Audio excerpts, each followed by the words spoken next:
Rural Americans deserve access to the best of what our nation has to offer, especially healthcare. Across every state and every community, America's rural hospitals are the first line of defense, protecting our families, neighbors, and loved ones. No matter where you live, hospital care doesn't clock out. They're there 24 hours a day, 7 days a week, 365 days a year. Each year, America's over 5,000 hospitals care for millions of patients, providing 24/7 emergency care, delivering babies, cancer treatments, and other life-saving care that patients rely on. Behind every one of those patients are doctors, nurses, and caregivers working tirelessly to keep people healthy and safe. Hospitals are our community's lifelines. They employ our neighbors and keep our families healthy. But now, some in Congress are threatening access to care. Tell Congress, protect patient care to keep America strong. Don't cut rural health care.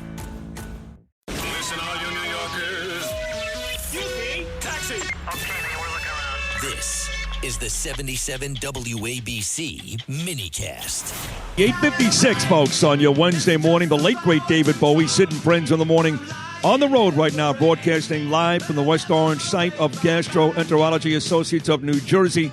GANJ, we call them, GANJ, Schedule your colonoscopy, which I got a couple of Saturdays ago for the first time. Do your colonoscopy screening today. So I did mention that yesterday, of course, it was quite a day. And I spoke to a lot of folks who I love, like my wife and daughter, and the Rabbi Potasnik and John, a whole bunch of folks.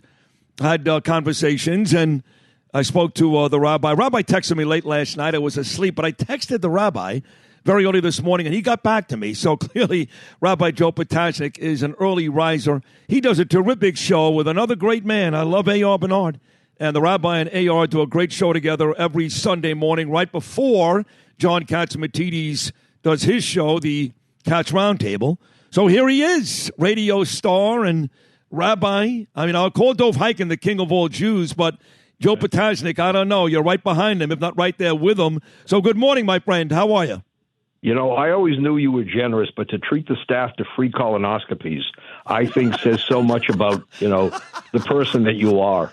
Oh, my God, that's so funny. I should get a couple of free ones. You'll appreciate this, talking about free colonoscopies. At one point yesterday, Rabbi, I went to go to the gym, and I went to open my front door. We have a screen door outside the front door. And initially, I wasn't looking down at the floor, and I couldn't open the door. Why? Because there were 3 different shalach menot at my front door. Really? Yes, we've got a shul a couple of blocks away. There's about 3 shuls not far from my house in Bell Harbor. And one young kid, he's the son of the rabbi, and 2 other families, all dropped off shalach menot at my door yesterday. I got more candy than Halloween. And, of course, it is Purim. So I do want to wish you, Rabbi, a happy Purim and a Chag Sameach. And look at the story of Purim. You got to remove evil and you got to do good. You remove Haman, but at the same time you reach out to those who mean so much to you, and even those you don't know, and give them some strength and support. So let me begin by saying I commend you. I commend you for the straightforward apology that you offered. You know, our parents teach us at a young age, there are 3 phrases you need to learn in life. Please, thank you, and I'm sorry. And I heard the I'm sorry, and I come to say thank you, and please stay strong. So it was very touching for all of us who know you, and hearing from the heart and from the head. Well, I appreciate that. It was all that. I struggled. I didn't sleep last night, and again spoke to a lot of people that I love, and I did say also, and I had a couple of guests on this morning, that people like Abe Hamra and Michael Rappaport that remain very, very critical of the mayor. I did say that I'm still going to call the mayor out when I see a policy that I don't like, and he still has them. I mean, let's face it, I did apologize this morning, and there's no reason for name-calling and all that other stuff. Didn't need to do that, but I'm not going to come on this morning and say all of a sudden I think he's a great mayor and I feel good. I don't. But I'm going to keep it to the policies. That's fair, Rabbi, yes? The issues have not disappeared. We don't go after the individual, in that ad hominem fashion, but we do stand up against people whose issues with whom we strongly disagree, and that's what you have to do. And you're able to do that. I mean, you know the issues well, and you're able to hold your ground, and that's fine. Look, you know what I've learned in my life, Sid, over the years, and I'm a few years older than you. You know how you get good judgment in life? From bad judgment. We make mistakes, we learn, and we move on.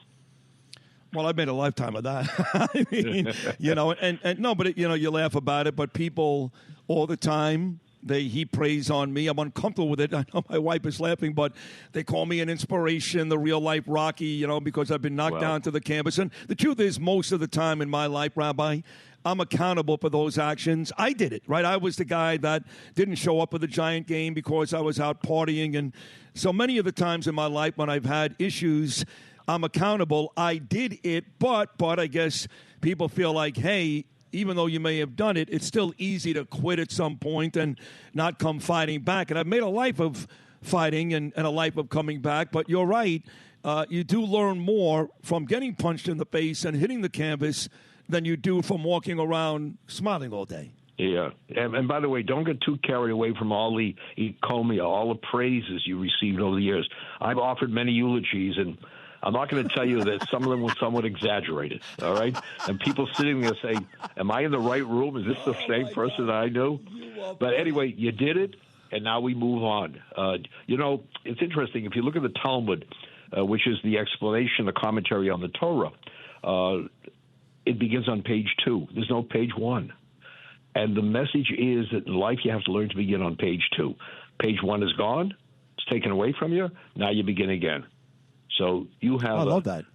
You have a strong commitment to speaking out. You do it well. And by the way, you do it as a proud Jew.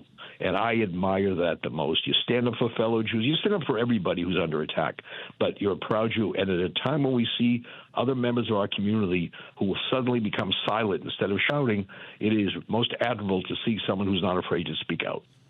And that was part of the reason why I was so angry the other day, and I did unfortunately take it out on the mayor, was because, I've watched Iran attack Israel time and time again. They killed people in Israel, in Tel Aviv on Saturday, killed people in Jerusalem on Sunday, killed all those people in those apartment buildings in August. And Rabbi, I keep going back and forth to Israel. I'm going back April the 12th. So when I see somebody like Trump go after this evil regime that has taken aim at Jews more than anybody, okay? Jews, Israelis, even though they've killed tons and tons of Americans, I'll admit I flew off the handle.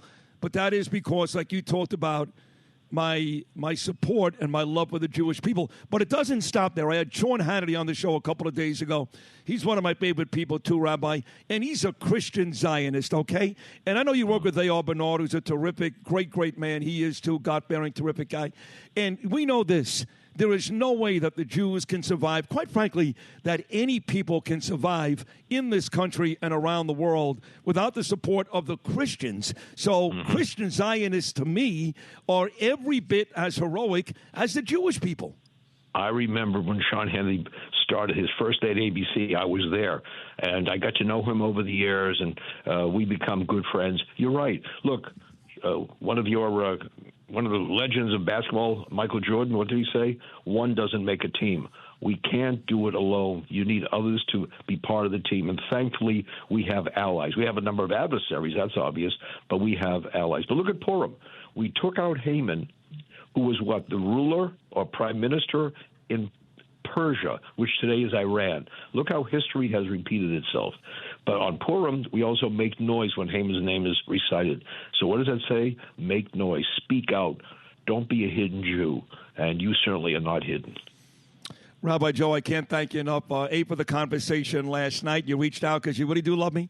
And this great conversation on air this morning. We are so lucky to have you in New York. I know you got a big dinner coming up. Hopefully I'll see you there. But either way, Rabbi Joe Potasnik, you're a treasure. Happy Purim, and thank you so much. Thank you so much again. Bye-bye. God bless you. My best to AR. That is Rabbi Joe Potasnik. And you can catch the great rabbi. He's a terrific man. He really is. Alongside another great guy, A.R. Bernard, every Sunday morning. I believe they come your way at 7 o'clock, right before the Cats Round Table, right here on 77 WABC. Quick break. Nomi's got the news. Another hour to go before I hand it off to Brian Kilmeade. It's the Wednesday edition of Sid and Friends in the Morning, live from West Orange, New Jersey.